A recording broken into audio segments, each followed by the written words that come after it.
Paper को आप as a model paper use कर सकते हैं आने वाले सालों में। तो किस प्रकार के क्वेश्चंस आते हैं इस मॉडल पेपर की सहायता से आप समझ जाएंगे। तो चलिए शुरू करते हैं आज का अपना ये वीडियो। तो सबसे पहले यहाँ पर लिखा हुआ है कि 3 घंटे आपको टाइम मिलेगा, पूर्णांक 70 नंबर का, जैसा 10th का पैटर्न होता है कि 70 नंबर का पेपर होगा, 70 नंबर का रिटन एग्जामिनेशन होगा, प्लस 30 मार्क्स का आपका इंटरनल होता है, यानी कि प्रोजेक्ट बनवाया जाता है या आपको कोई असाइनमेंट करना होगा। तो सभी प्रश्न अनिवार्य हैं। सबसे पहले बहुविकल्पीय प्रश्न है, सही विकल्प छांट कर अपनी आपको कॉपी में लिखना होगा। तो सबसे पहला क्वेश्चन है हमारा बहुविकल्पीय कि न्यूट्रॉन की खोज करने वाला वैज्ञानिक कौन थे? ए रदरफोर्ड, बी चैडविक, सी नील्स बोर या डी डाल्टन। तो यहाँ पर न्यूट्रॉन की खोज की थी, ऑप्शन बी सही है, चैडविक ने। कार्य का मात्रक m के इस पद्धति में क्या होता है? जूल होता है या अर्ग होता है या वॉट होता है या किलोग्राम होता है? तो यहाँ पर आपको सेलेक्ट करके लिखना होगा। नेक्स्ट है हमारा, किसी वस्तु को पृथ्वी की ओर गिरने पर उसकी गतिज ऊर्जा। कोई वस्तु अगर पृथ्वी की ओर गिर रही है तो उसकी गतिज ऊर्जा बढ़ेगी, घटेगी, क्या होगी? आपको सही ऑप्शन सेलेक्ट करके लिखना होगा। यहाँ पर मैं आपको केवल आपको यहाँ पर पेपर का पैटर्न बताना है। तो इसका सॉल्यूशन भी हम देंगे पूरे पेपर का, आप कमेंट कीजिएगा तो इसका सॉल्यूशन भी हम आपको उपलब्ध कराएंगे। घ प्रश्न है, किसी तरंग के लिए आवर्तकाल t तथा आवृत्ति n के बीच क्या संबंध होता है? किसी तरंग के लिए आवर्तकाल t तथा आवृत्ति n के बीच संबंध है, जो फॉर्मूला होता है वो आपको लिखना है। इसके बाद हर्ट्ज किसका मात्रक है? ए ऊर्जा का मात्रक है या आवृत्ति का मात्रक है, आयाम का मात्रक है या वेग का मात्रक है? हर्ट्ज किसका मात्रक है? तो आपको यहाँ पर सिलेक्ट करके लिखना होगा। नेक्स्ट क्वेश्चन है हमारा, निम्न में से कौन सा रोग प्रोटोजोआ प्राणियों द्वारा होता है? निम्न में से कौन सा रोग प्रोटोजोआ प्राणियों द्वारा होता है? ए मलेरिया, बी इन्फ्लुएंजा, सी एड्स, डी हैजा। तो यहाँ पर आपको सही उत्तर सेलेक्ट करके लिखना है। 7वां क्वेश्चन है हमारा बहुविकल्पीय कि पोलियो रोग का संक्रमण होता है वायु द्वारा होता है या असुरक्षित यौन संबंध द्वारा होता है या संक्रमित भोजन तथा पेयजल द्वारा होता है या पागल कुत्ते के काटने से होता है। इसके बाद नेक्स्ट है क्वेश्चन हमारा, वायुमंडल से मिलने वाली ऑक्सीजन के 2 रूप कौन से हैं? जल तथा ओजोन, जल तथा ऑक्सीजन, ओजोन तथा ऑक्सीजन या जल तथा कार्बन डाइऑक्साइड। नेक्स्ट हमारा प्रश्न, मधुमक्खी की निम्नलिखित जातियां स्पीशीज में कौन सी स्पीशीज इटली की है? ए एपिस डॉर्सेटा, बी एपिस फ्लोरी, सी एपिस सेरेना इंडिका या एपिस मेलिफेरा। तो कौन सी मधुमक्खी की जाति इटली में पाई जाती है, यहाँ पर आपको वो स्पीशीज सेलेक्ट करके लिखनी है। नेक्स्ट प्रश्न है हमारा एमसीक्यू बहुविकल्पीय प्रश्न है, लास्ट 10th नंबर का है ये, 10वां प्रश्न है, रबी की फसल है ए मक्का, बी मूंग, सी मटर या डी बाजरा। अब हमारे नेक्स्ट अति लघु उत्तरीय प्रश्न यानी कि short answer type question start हो रहे हैं यहाँ पर। तो सबसे पहला शॉर्ट आंसर टाइप क्वेश्चन है, इलेक्ट्रॉनों के लिए आवेश बटे द्रव्यमान यानी कि E/m रेशियो की गणना किसने की थी? 1 वर्ड आंसर है, साइंटिस्ट का नाम लिख दीजिए, आपका आंसर हो जाएगा। नेक्स्ट प्रश्न है हमारा, समस्थानिकों के 2 अनुप्रयोग लिखिए। एप्लीकेशंस आपको समस्थानिकों के लिखने हैं।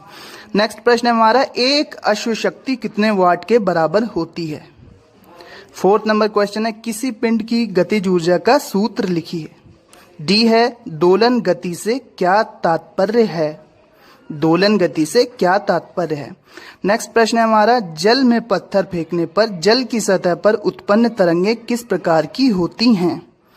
नेक्स्ट है, 1 वर्ष तक के बच्चे को कौन से टीके लगाए जाते हैं? नेक्स्ट प्रश्न है हमारा, प्रोटोजोआ परजीवी के कारण होने वाले 4 रोगों के नाम तथा उनके कारक जीवों का नाम लिखिए। जीवों के नाम लिखना है आपको। अगला प्रश्न है हमारा 9th नंबर का शॉर्ट आंसर टाइप क्वेश्चन करना है आपको, गाय तथा भैंस की किन्हीं 2 भारतीय नस्लों के नाम लिखिए। गाय तथा भैंस की किन्हीं 2 भारतीय नस्लों के आपको नाम लिखना है। 10th नंबर का अति लघु उत्तरीय प्रश्न है कि अंतरा फसली प्रणाली का क्या अर्थ है। अंतरा फसली प्रणाली का क्या अर्थ है। फिर आपके शॉर्ट आंसर टाइप क्वेश्चन होंगे, वो very short answer type question थे। अति लघु उत्तरीय प्रश्न, अब आपके short answer type question start होते हैं। तो यहाँ पर 5 शॉर्ट आंसर टाइप क्वेश्चन हैं। तो सबसे पहला है कि बोर का परमाणु संरचना संबंधी विचार क्या था। बोर का परमाणु संरचना संबंधी विचार क्या था। अगला प्रश्न है हमारा, समस्थानिक व समभारिक में अंतर स्पष्ट कीजिए। समस्थानिक और समभारिक में अंतर स्पष्ट कीजिए। इसके बाद है हमारा, ऊर्जा रूपांतरण के उदाहरण दीजिए। ऊर्जा रूपांतरण के उदाहरण दीजिए। 4th नंबर क्वेश्चन है हमारा शॉर्ट आंसर टाइप, वाहक जन्य रोगों की रोकथाम हेतु आप क्या उपाय करेंगे। वाहक जन्य रोगों की रोकथाम हेतु आप क्या उपाय करेंगे। अगला प्रश्न है, भंडारित यानी कि स्टोर्ड भंडारित अनाज के कीटों तथा सूक्ष्म जीवों की संख्या किस प्रकार नियंत्रित की जा सकती है। भंडारित अनाज के कीटों तथा सूक्ष्म जीवों की संख्या किस प्रकार नियंत्रित की जा सकती है। अब आपके long answer type question start होते हैं यहाँ से। तो लॉन्ग आंसर टाइप क्वेश्चन कौन से हैं, चलिए देखते हैं।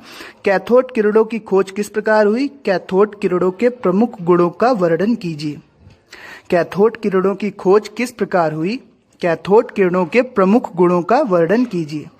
अथवा आप ये वाला क्वेश्चन भी कर सकते हैं, इन दो में से आप कोई एक क्वेश्चन कर सकते हैं। रदरफोर्ड के नाभिकीय मॉडल की विवेचना कीजिए। रदरफोर्ड का जो न्यूक्लियर मॉडल है उसकी आपको विवेचना यानी कि एक्सप्लेनेशन अच्छे से करनी होगी।